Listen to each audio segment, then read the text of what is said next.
Oh, don't worry. Empty box. Yeah, that's right. Empty box. This is my new lens. Well, this isn't. This is a box that's empty. That was my new lens, and it's the Sigma 150 to 600 f5 to 6.3 DG Contemporary. This is the Contemporary, so this is the least expensive of the two because they have the Contemporary and they have the Sport. So I was gonna say crack this open, but we don't need to crack it open because I've cracked it open already. And it's down here. So we're gonna bring it up on the table and we're gonna take a look at it, and then we're gonna actually go out and do some shooting with it. All right, coming up.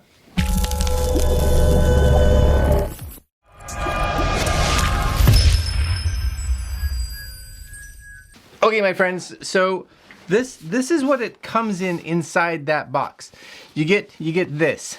It's large, right? You can see that there on that camera over there. Like that's large. And the thing to kind of realize, I brought out this is a 70 to 300. So you guys can see this, right? Full extension. That's it. And I always thought that's a big lens. You know, it's a good size. 70 to 300. Really, really nice. But I was out shooting the other day with a friend of mine who I'm going out this afternoon with again. And I was like, maybe I want a longer zoom. So I actually didn't buy this new. They want $1,300 Canadian plus tax. In the US right now, as of time of filming right now, it was on for $8.99 US. But with shipping and all that, it was a little bit cheaper than buying from Canada, but still you're looking at between $1,300 and $1,400. So I went online and found locally somebody selling it, and they sold it for me for $900. So I was like, yeah, okay. They even had the receipt. The receipt says that it was bought actually just like 2 years ago. These have a 7-year warranty on them, so I'm hoping that that's somewhat transferable. I don't really know, but that's my own risk. You know, save myself a couple pennies. And we're gonna just crack this open here, just so you guys can see it. Put this down here. I'll try not to actually drop this one. But that's it right there. That's a big lens. $900 is what I paid for this. And I want you guys to just, hopefully you guys can see it. Maybe you can see it. Well, you'll be able to see the tops. So that's the difference of a 150 to 600 versus a 70 to 300. Weight wise, this feels like it's super light. This, on the other hand, you guys can see them over here, right? This, on the other hand, it definitely has some weight to it. Now, supposedly the Sport version is even heavier. Now, my consideration, I was considering buying the new Canon RF, because this is going to go on an R6, the Canon RF 600mm fixed. But my issue is that I wanted a lens that has flexibility. So a fixed lens, even though I probably will be getting a nice sharp, really sharp image, what happens if it's too close? You know, I'm just like, and you can't back up. I just didn't want to have something that had that limitation of, it's only good at 600 and that's all. If you want it to be a 500, too bad, right? So this was my choice. This was the one I did a bunch of, you know, online review reading and all that kind of stuff. Now the other thing, just so you guys can see these, right? This is at full extension, and at full extension, you're almost to the height of this one. Almost. I'll bring these back over here. At full extension of this one has a lock, so just kind of be aware of that, because if you have it downward, she has a tendency to creep. Ready? Full extension. You know, that's a pretty big lens. The fact that I got a 600mm at 6.3, and again, we're gonna go out today to test it. We'll probably do a little bit of video, but you definitely need a tripod, I think, for this, to hand hold this.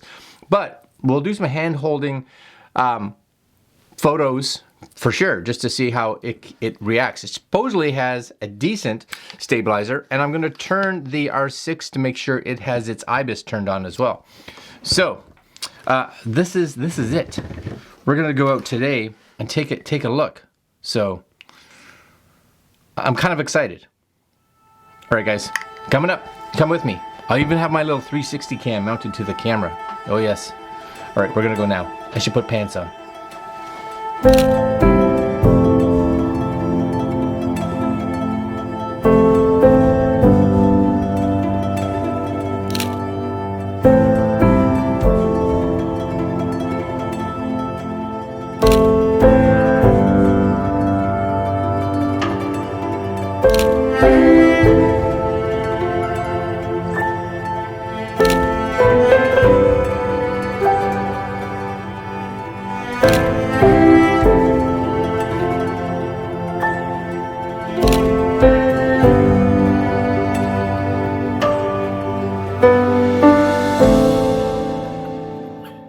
All right, so we're out trying the new lens. I have to say we've been shooting now for about half an hour, just kind of walking around, and it's definitely a little heavy, that's for sure. But the image stabilizer on the R6 and the IS on the camera, I think I'm able to get some good shots. I think, and having that 600 mil is super nice. So you can kind of see it here. I have the Insta360 mounted to the cold shoe of the R6, so you can kind of see what I'm shooting. All right, more walking. So nice in here. So nice. Everybody I'm walking with is just kind of floating around. Very cool. All right, more shooting.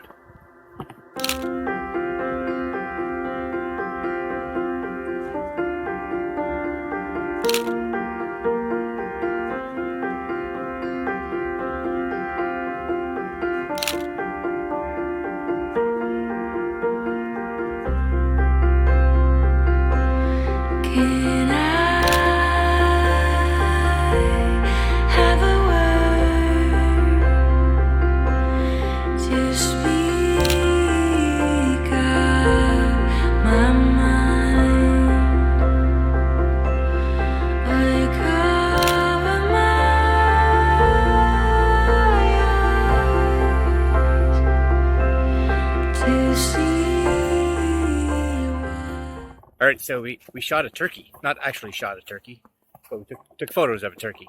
Thanksgiving and all, so that's kind of cool. And I shot some video with this thing, handheld. So it'll be surprising to see how that actually turned out.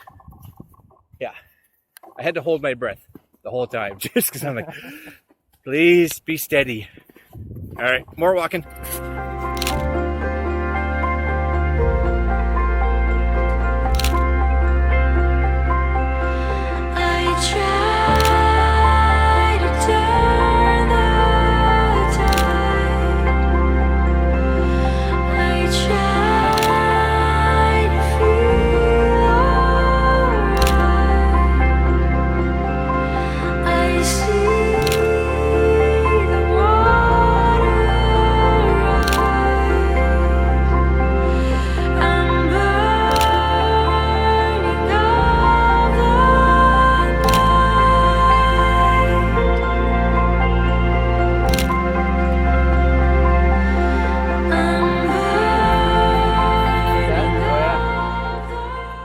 Very cool area though, if you guys can see around. It's just totally like canopied. Would be really nice in the fall.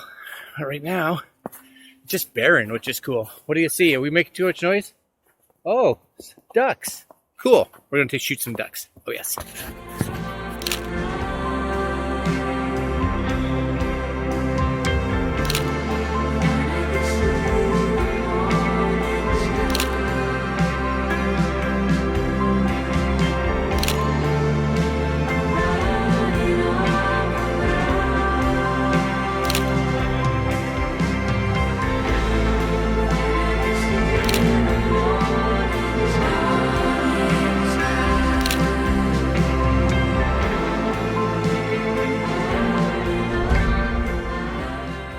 All right, guys, so we are back home. I've imported a whole bunch of the footage and photos, and I mostly took photos. Now, the photos that you guys saw kind of while we were out, just realize all untouched. That's right out of camera. We didn't play with them at all. And I wanted you to show those because you know, when you do enough editing on a photo, you can make something that's somewhat decent into something pretty nice if you kind of know what you're doing. But I wanted you guys to see untouched right out of the camera. And that's what we're going to show you here as well. So a bunch of these photos, and we're just going to bring them up here in the Photos app on the Mac. Doesn't really matter, but you guys can see it. So I'm also going to bring up the information panel. So if you guys are interested, I'll just kind of throw that up in the corner over here. You'll be able to see, right, the Canon EOS R6, Sigma 150. I don't know why it says f2.8 EX. It's not. It's the 5.6 or 6.3 or something like that. I don't. If it was a 2.8, that'd be even more awesome, but it's not. And of course, you guys, when we see the pictures, you'll be able to see 600 millimeter ISO, see 12-800. It wasn't bright out. So again, this wasn't even optimum conditions for this lens. It was a really dark and hazy and almost kind of foggy type day. So, you know, I was pretty happy. I was trying to shoot, you know, up around the 600. So we'll go through some of the shots that I really like. And you guys will be able to see here, and this is just full zoom. I was using animal eye detection on the R6, and it was pretty fast on this lens. There were a few times that it was hunting, but not anything that I would complain over, especially for a lens that I got in and around that $1,000 mark. And if you're in Canada, brand new, you're looking at about $1,300. If you're in the US right now, I think like B&H and Adorama and even Amazon, I think, has this lens for like $900 US, which is a killer price. So that one really good. If you look at the eye, right, you can really just kind of see that focus was hit, which is really nice. Kind of going through some of these. This one here, actually, again, you can see, you get that nice bokeh. I don't know, I say bokeh, whatever. But even look in the eye here. This is what's really crazy. If you look in the eye, the reflection, because that eye detection on the R6 is so good, you can even see the trees and everything in the background. Like that's, and the fur, right? And we're shooting at 600 mil, 1/800th of a second, ISO 8000 at f6.3. So a lot of you know, that are out there, and especially when you see these high-end guys, they're like, oh, you need to shoot with a 2.8 lens, or you need to shoot with a whatever. Well, you know what? This is a 6.3, plenty, 6.3. Plenty of background depth of field, and the sharpness on this lens is just absolutely fantastic. I'm super happy with it. All right, continue on. Look at this guy, right? Look at this guy. Look at the fur detail inside there. That is good stuff. Hey, ISO 4000, nice and sharp. Oh yes, I could probably actually have brought it up a little bit more from f6.3 to get it up to like an f8, and maybe we would have got a bit more depth of field. So you'll notice here the eyes now are sharp. His paws are really sharp, but his nose is out of that depth of field, so it's starting to blur a little bit. So I think f8 would have been the sweet spot with this guy. Super nice. I did have to shoot just a nice little landscape so you guys could again see that depth through there. I think that's really nice. This little guy just hanging out. A lot of squirrels. Yeah, definitely a lot of squirrels. Another squirrel. Right? Look at that detail in his eye. And if you look through here, there's no like fringing at all. So I'm very, very pleased actually with this lens. You know, especially when you compare it to lenses that are of significant price above this. And again, you know, one of the reasons that I didn't go, because I looked at the Canon, you know, the 600 RF and the 800 RF, was that there is a lot of times here where I was just like, oh my gosh, like I can't, if I only had a 600 and I couldn't get back to like a 500 or a 400, you would have missed a shot. It's so nice to be able to move back and forth. And once you kind of figure out where the buttons are, especially the only one I was using actually a lot was the actual autofocus, where you could say you wanted it to focus more like closely to you or further away so that it would focus quicker. That was the one I would switch between. Other than that, I let the autofocus go. Like look at his eyes. So sharp. right? We get so sharp in there. You can actually see the background inside there. That's super nice. Same thing here. This one, we actually got his nose. We hit his nose in focus. Very nice. They all have these little mustaches. Did you ever notice that? I never did. Right? Posing for me. He's doing his thing. I had to give him a buck after, I think. I give him a buck because he, it is what it is. It was worth it. You know what? If they weren't such nuisances, they're pretty darn cute, I have to say. And then we got the turkey. Thanksgiving Day walk. Turkey. Again, like, so sharp. The eye detection was hitting it dead on with the R6. And the lens has fantastic separation, I think, at least, especially for a lens in this price category. Look at that. And again, untouched. So I could go in here, and these are JPEGs. So I shoot JPEG and RAW, but in photos, it just loads the JPEGs up. But I could easily go in and switch to RAW and be able to play with these a lot more. But you guys can see what these shots are. There's some friends of mine, so you can shoot people as well. You don't have to be shooting completely tight. But this was at, I believe, 150. Yeah, so this was at about as wide as I could get. I was probably about 4 or 5 meters away, would be my guess, somewhere in that range. But nice and clear, right? Come in there, look at that. Oh yeah, you can see all the moisture and all that on the lenses, because it was a little tiny bit rainy, but we were under kind of a canopy, so it wasn't too bad. Very nice. More squirrels.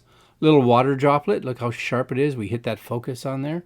Again, even like vignetting wise, there's nothing really there. Like, it's so clean. And we got ducks, because who doesn't love some ducks, right? So I don't know. I think, you know what? I've never been a birder, and the reason I bought this lens was to be able to shoot stuff like this, because I thought, oh, that would be fun. And I can see that, actually. And we have plans to go on some trips. And I think having a super nice telephoto that you can get some actual really nice shots that normally you can't. Like, these, to me, these are really good. Look how sharp that is. You guys can see that. That is crazy sharp. And again, in the eye, right? If you can look in that eye, I'm sure that's me. I'm sure that's me right there. Yep. Oh, that's so sharp. I love it. I do. I think it's a great investment. And this guy, I think all he wanted was music. He was like, bring out your iPhone. Let's play some jams. We're going to give her. And then he was like, what's happening? I don't understand. Oh yeah, great separation, You can really see it in this one. So I think that's, you see the hairs on him. Hairs, feathers, whatever they are. His feather hairs. But again, it hit that eye. Yeah, it's a nice combination, I think. The R6 and this lens. Now, if you had the R5, man, if you had that extra resolution, but I think the bonus of this is because it's only 20 megapixels, especially in a scenario like this one, where it wasn't the brightest outside, the low megapixels, or I want to say low resolution, or 20 megapixels, helps it in that lower light scenario. Because even here, we're shooting, ISO 1250, so we're still shooting pretty high, and we really don't want to start getting too much higher. I think the most I shot was about 2000. So, but those are super clean. All right, guys, you can probably tell I'm loving my purchase. I think it's a great lens. If you have an R6, or any of the other ones, we have an RP. You have an R5. I think it's great. Now, before I go, just to show you guys this, I did shoot some stuff here with Final Cut. And the stabilizer's okay, but you really need to be steady. My plan was that I wanted to shoot these on a tripod, but we were just so enjoying our afternoon just out shooting. So I handheld some video. And you guys will be able to see here, for instance, I'll just bring this full screen, right? That's handheld. So it's definitely a little shaky, and that's at full 600, right? So I'm actually shocked that I can even get it that steady at 600. So if you were to mount this on a tripod, especially a video head tripod, you should be good. I came out a little bit and I shot even this one. This was also at like 600. So you can see this. That's actually not too bad. You could probably run that through a stabilizer and get that to survive. So, a little shaky there. But, not too bad. Here's another little shot. This one here, I did run through a stabilizer, and actually it's good. And if you take some shots, I have one here, yeah. This one here wasn't shot at full zoom. So it was shot at about, I don't know, maybe 300, 400. And you can see it's, when you're come out a little bit, it smooths out considerably. So when you can, if you don't have to get it at that full 600, you can handhold it. You can handhold it. That was all handheld. Handheld at about 400, maybe I'd say about 400 millimeters. So actually that's pretty good. All right, guys, I'm going to leave you there. Like I said, I'm super happy with this lens. I will put links down below if you guys want to pick it up, because here it is, right? There it is. Boom. Yeah, that's right. Boom. That's coming with me lots now. I'm going to, well, it's winter's coming. So, well, winter's here. So we'll see. Today was a nice day. It was only like 2 degrees Celsius, somewhere in that range. So it wasn't bad. All right, guys. Links down below if you guys want a cool, badass lens like this. And that's it. Like, comment, share, subscribe. We'll see you guys next video. Later, my friends.